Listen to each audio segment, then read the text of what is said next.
Immigration. It's an issue we haven't looked at in a while, but we're going to look at it today on The Hot Zone. This is The Hot Zone. Engaging with the news in a whole new way, international war correspondent Chuck Holton brings insight into areas of crisis and lets you help those affected. Hi folks, Chuck Holton here. Thanks for watching The Hot Zone. I haven't had a chance to talk about the immigration issue a whole lot lately.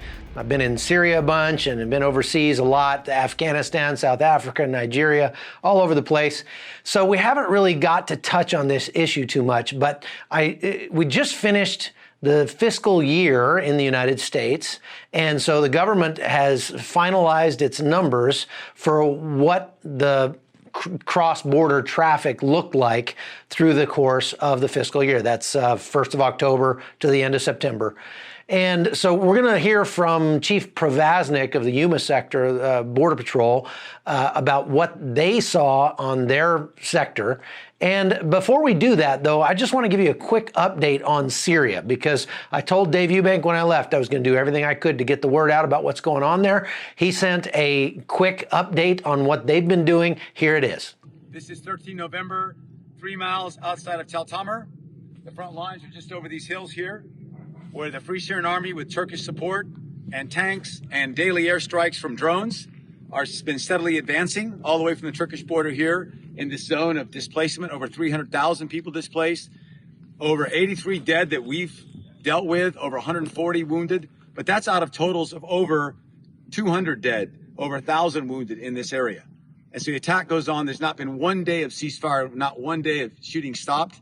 Just last week, Zhao Sang, my Kachen brother in the Free Burma Rangers and medic and videographer, was killed by a drone strike. 6 ambulances have been taken out by drones and ambushes. Medics have been killed. Civilians chased out. This village here had over 1,000 people in it. Only 7 left. They said they dare not stay. We have our little mobile casualty collection point here set up, but even then we have to move. We had another place yesterday where we hit our vehicles. It was hit by a drone right after we left it.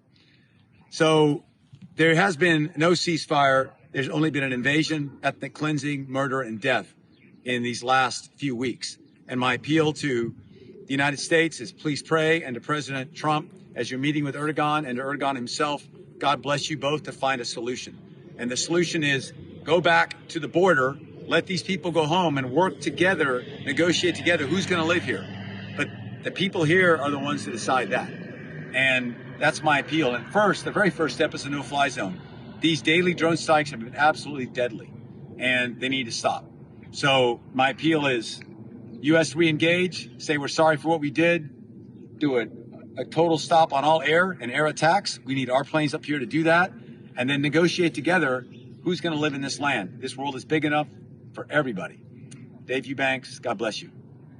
Okay, so today, I'm recording this on Wednesday, the president, Recep Tayyip Erdogan, met with President Trump at the White House.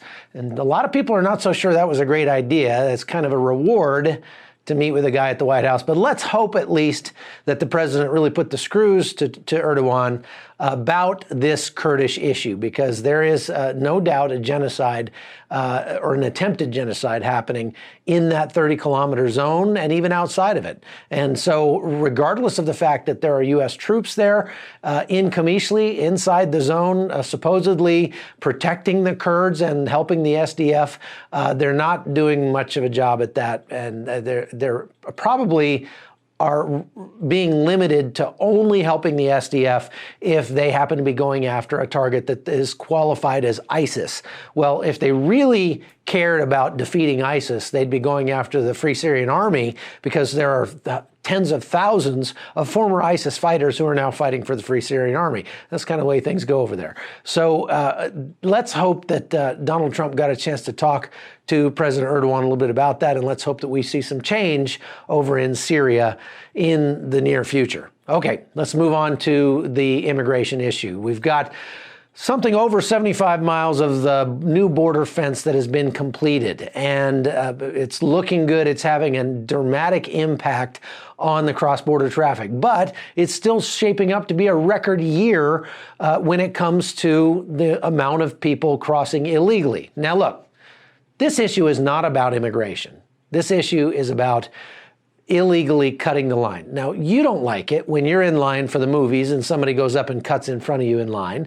Nobody likes that. You don't like it when you're in traffic and somebody goes in the emergency lane up there and so that they can cut in front of a semi up in front of you and just get a few cars ahead. It's just not fair.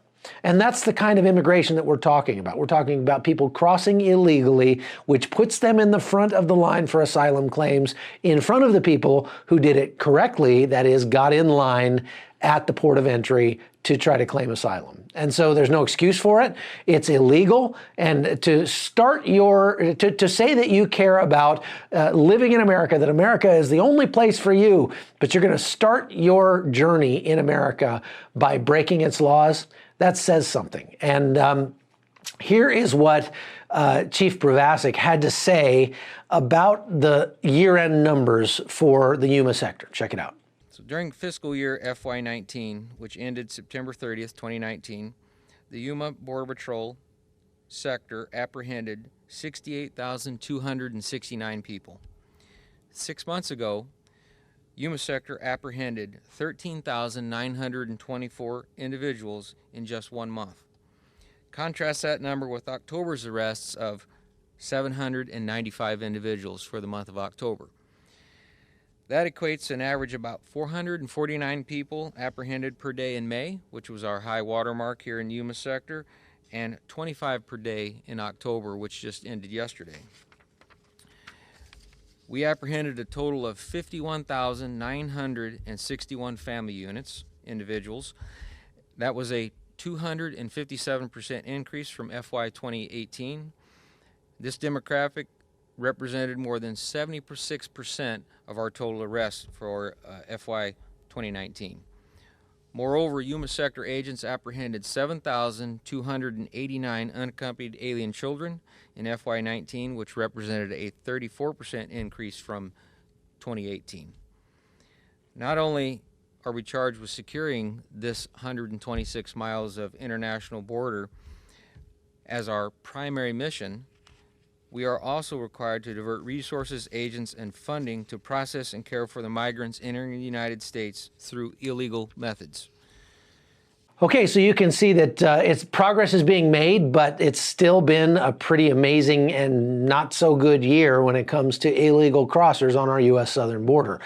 I also want to bring in some quotes from my friend Todd Bensman.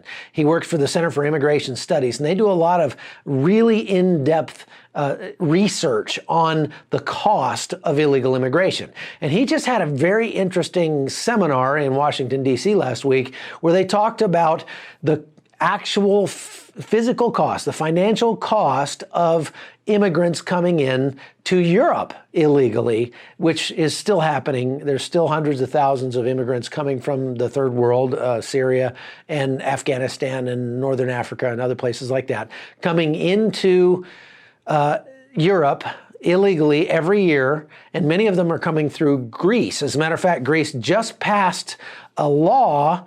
It's a whole set of laws that will make it a lot harder for people coming through their country to try to get into Europe and move on through there.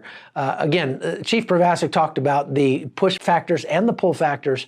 This is what we're talking about. Greece is addressing some of the pull factors that would make people want to come through their country and making it more difficult for these illegals to come all the way north, at least via that route.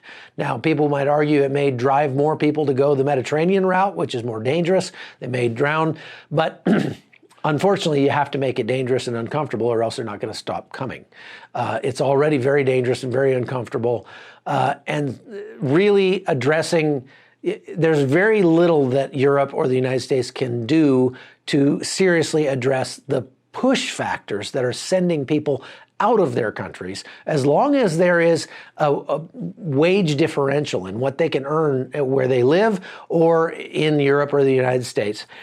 there's not really going to be much to stop them from coming, because the vast majority of the people who are coming up to the Western world, the first world countries in Western Europe and the United States, the vast majority of them are coming for economic reasons and not for asylum reasons. There's a difference.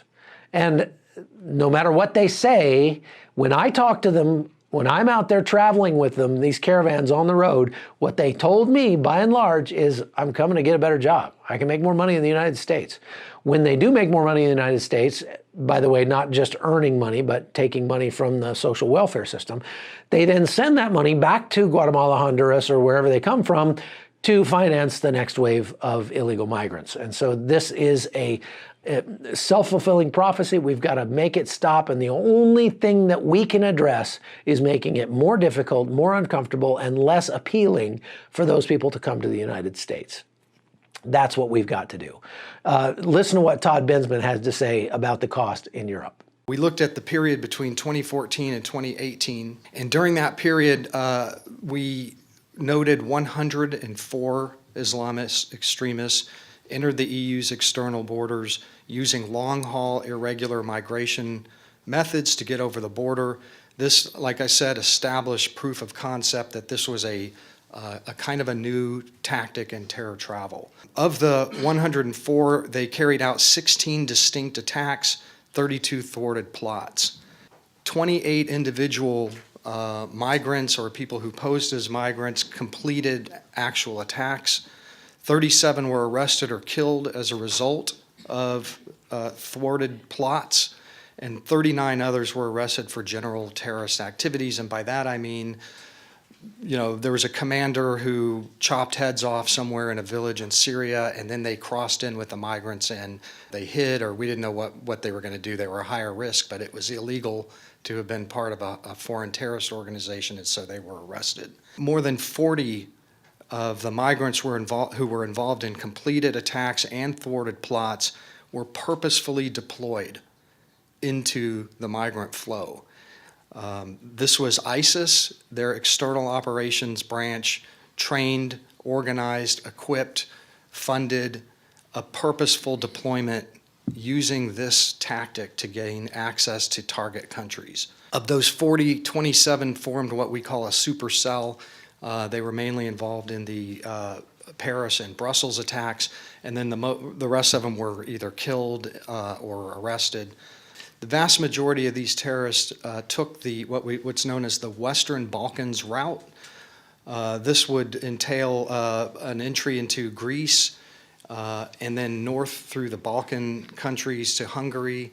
Remember, Hungary built a fence, and then from Hungary they would head west into crossing the European frontier and claim some form of international protection like asylum, but there were some other forms as well. It is true that if you were to do the math on this, that you would put a decimal point and then a 000 with maybe some numbers trailing off into infinity, that the number 104 terrorists, if you were to compare it against the total number of millions that had come in, is very small, minuscule. What Europe shows us more than anything that small numbers have extremely high consequences. The consequences went far beyond body count. We had about 170 dead and maybe 900 or so wounded. Those terror attacks, even more so than the immigration, drove electoral outcomes throughout the continent. We saw it in the last couple of years, and when you study the polling, average Europeans were animated by these attacks in a way that affected electoral outcomes in a major way all through the country. But there was more. The EU spent hundreds of billions of dollars on new expenditures in security measures and policies to stop this terror wave, and also to stop the immigration that was perceived as bringing the terrorists in. You had a very costly 3-month-long military campaign to close the Manbij Gap. The Manbij Gap was seen as the spot where ISIS was deploying its terrorist operatives into the migrant flows. We had the Schengen Zone Treaty, which was designed to have enable internal flow of goods and people within Europe, is over. Most of those countries have now reinstituted internal border controls.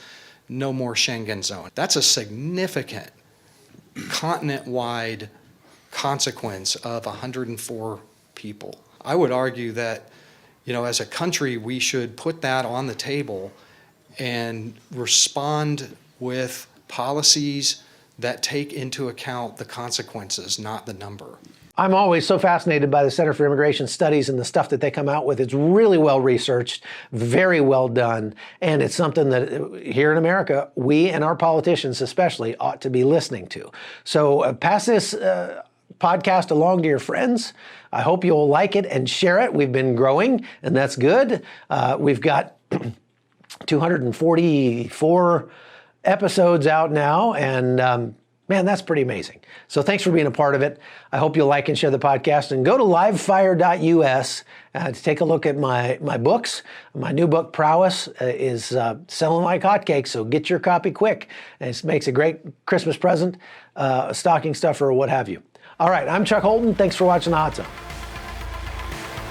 The Hot Zone is produced by Amy Holton and Livefire Media. Copyright 2019.